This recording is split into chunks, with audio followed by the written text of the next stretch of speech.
Hello guys, मेरा नाम है मयंक और आप देख रहे हैं कोडिंगर।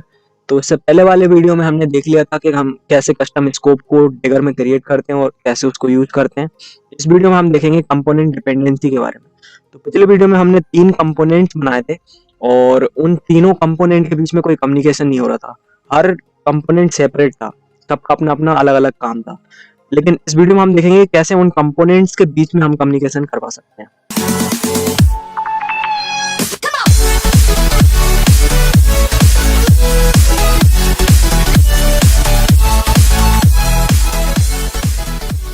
तो गाइस, ये है हमारा डिपेंडेंसी ग्राफ। इसमें सबसे नीचे मोबाइल वाली क्लास है जो कि डिपेंडेंट है 3 एलिमेंट्स पर, प्रोसेसर, कैमरा और बैटरी।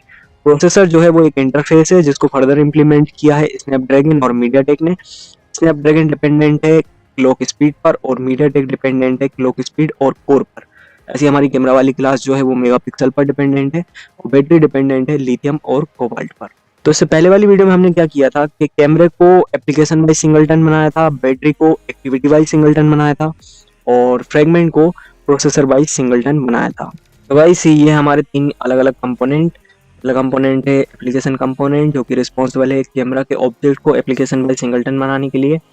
उसके बाद सेकंड कंपोनेंट है एक्टिविटी कंपोनेंट जो कि रिस्पॉन्सिबल है बैटरी के ऑब्जेक्ट को सिंगलटन बनाने के लिए और ये सिंगलटन एक्टिविटी वाइज सिंगलटन करेगा।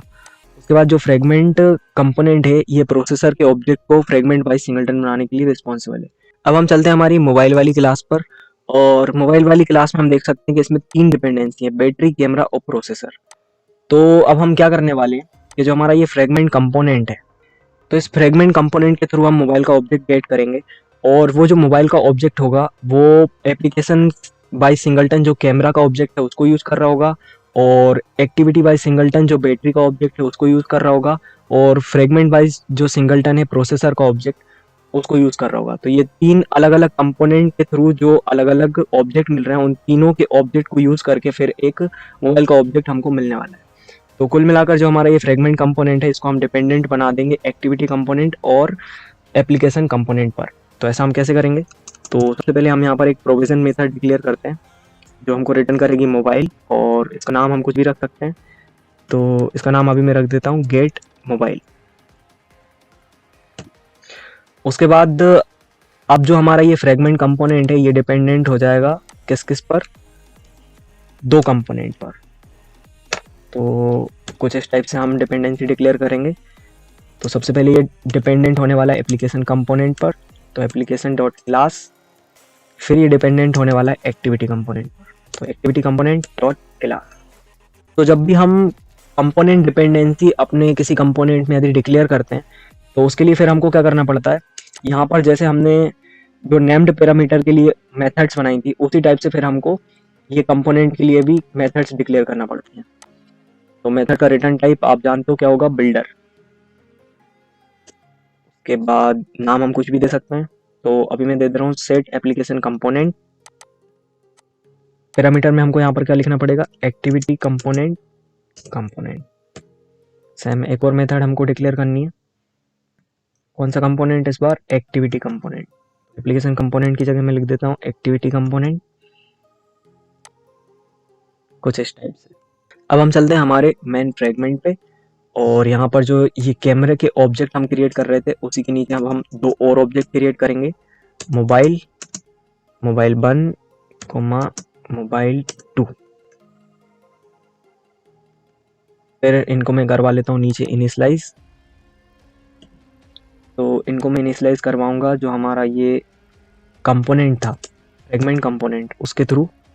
तो मोबाइल 1 इक्वल टू कंपोनेंट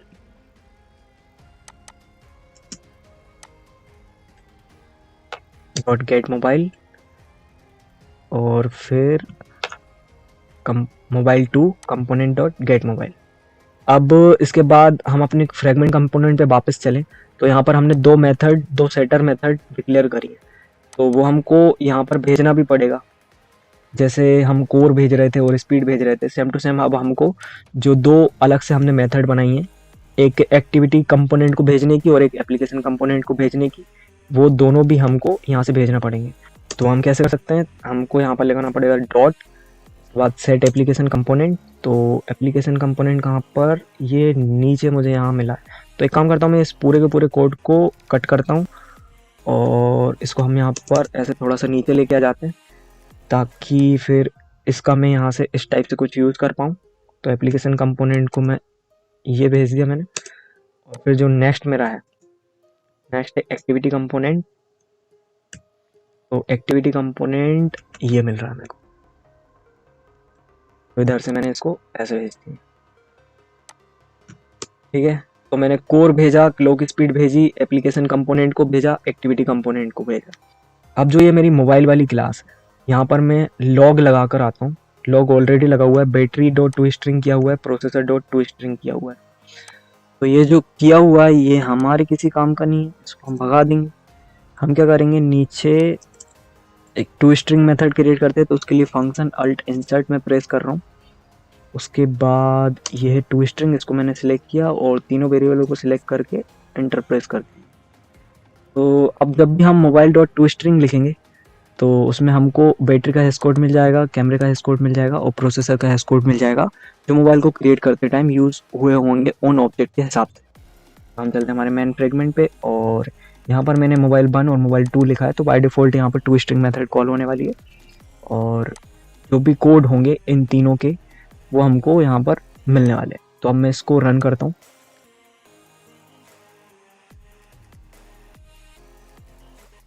तो गाइस ये सक्सेसफुली रन हो चुका है। और तो सबसे पहले एप्लीकेशन क्लास में कैमरा का ऑब्जेक्ट क्रिएट हुआ, फिर देन अगेन फिर वो रीयूज़ हुआ, और फिर नीचे एक्टिविटी में भी यही वाला कैमरा यूज़ हुआ है, दोनों सेम है। उसके बाद फिर फ्रेगमेंट में भी यही वाला कैमरा यूज़ हुआ है। ये हमको पता कैसे चला, ये हमको पता चला हैश कोड से। ये वाला हैश कोड और ये वाला हैश कोड सेम है। उसके बाद फिर ये वाला भी हैश कोड इसी के जैसा है, बिल्कुल सेम टू सेम। और ये हैश कोड, ये दोनों जो हैश कोड हैं ये भी ये पहले वाले से मैच कर रहे हैं। उसके बाद जो बैटरी है, बैटरी का हैश कोड आप देख सकते हो यहाँ पे और यहाँ पे दोनों सेम है, मतलब फ्रेगमेंट में जो बैटरी बनी हुई है, एक्टिविटी में जो बैटरी बनी हुई है एकदम सेम है। और ऐसे ही आप देख सकते हो जो मीडियाटेक है वो फ्रेगमेंट में पहली बार क्रिएट हुआ और उसके बाद फिर ये रीयूज हुआ है। अब हम आते हैं काम के मुद्दे पे, जो हमारा मोबाइल का ऑब्जेक्ट है, पहला वाला मोबाइल का ऑब्जेक्ट, इसमें जो बैटरी यूज हुई है वो बैटरी आप मैच कर सकते हो जो यहाँ पर एक्टिविटी में पहली बार बैटरी बनी थी, वही सेम टू सेम बैटरी। फिर आते हैं हम नेक्स्ट कैमरा पे, तो कैमरा जो पूरे एप्लीकेशन में यूज़ हो रहा है वही कैमरा है। और उसके बाद जो हमारा प्रोसेसर है मीडियाटेक, वो भी जो ये ऊपर मीडियाटेक है उसी के जैसा है। तो जो हमने तीन हमारे ऑब्जेक्ट बनाए थे, कैमरा, बैटरी और प्रोसेसर, इन तीनों का यूज़ करके हमने अपने एक मोबाइल का ऑब्जेक्ट क्रिएट किया है। तो वो हमने कैसे किया, आई होप आपको समझ में आया होगा। हमने क्या किया कि जो हमारा ये फ्रेगमेंट कंपोनेंट था इसको डिपेंडेंट बनाया एप्लीकेशन कंपोनेंट और एक्टिविटी कंपोनेंट पे, और फिर उसके थ्रू हमने ये मोबाइल का ऑब्जेक्ट फिर गेट किया है। आप चाहें तो आप ये भी कर सकते हैं कि इम्प्रोविजन मेथड के बजाय इधर पर नीचे फिर फील्ड इंजेक्शन का यूज़ कर लें, बट वो थोड़ा सा कॉम्प्लिकेटेड हो जाएगा यहाँ पर इस केस में। तो आप देखिएगा उसको हम कैसे यूज कर सकते हैं। देन फिर यहाँ पर हम एक चीज़ देख सकते हैं कि जो हमारा ये एप्लीकेशन कंपोनेंट और एक्टिविटी कंपोनेंट, ये दोनों क्या है, ऑप्शनल चीज़ है। तो कोई हो सकता है कि इनको मिस भी कर दे इस टाइप से। अभी भी ये परफेक्टली बिल्ड होगा और उसके बाद रन भी होगा, लेकिन रन होने के बाद फिर ये क्रैश होने लगेगा, क्योंकि बिना एप्लीकेशन कंपोनेंट और एक्टिविटी कंपोनेंट के मोबाइल का ऑब्जेक्ट हम गेट नहीं कर सकते। ये जो दो हमने मोबाइल का ऑब्जेक्ट गेट किए ये हम गेट नहीं कर सकते, और ये अभी ऑप्शनल चीज़ है, तो ये हमारे एप्लीकेशन के लिए ठीक नहीं है। तो इसको हम रिजॉल्व करेंगे नेक्स्ट वाली वीडियो में। किसके थ्रू, सब कंपोनेंट के थ्रू। अभी हमने पढ़ा था कंपोनेंट डिपेंडेंसी, अब नेक्स्ट वीडियो में हम पढ़ेंगे सब कंपोनेंट। और जो फील्ड इंजेक्शन की मैं बात कर रहा हूँ उसके साथ आप थोड़ा सा एक्सपेरिमेंट कीजिएगा। यदि आपको समझ नहीं आया तो आप नीचे मुझसे कमेंट सेक्शन में बोलिएगा, उसके ऊपर एक अलग से अपन वीडियो बना देंगे कि फील्ड इंजेक्शन को हम कंपोनेंट डिपेंडेंसी के साथ में कैसे यूज करते हैं। अगली वीडियो में, तब तक के लिए बाय।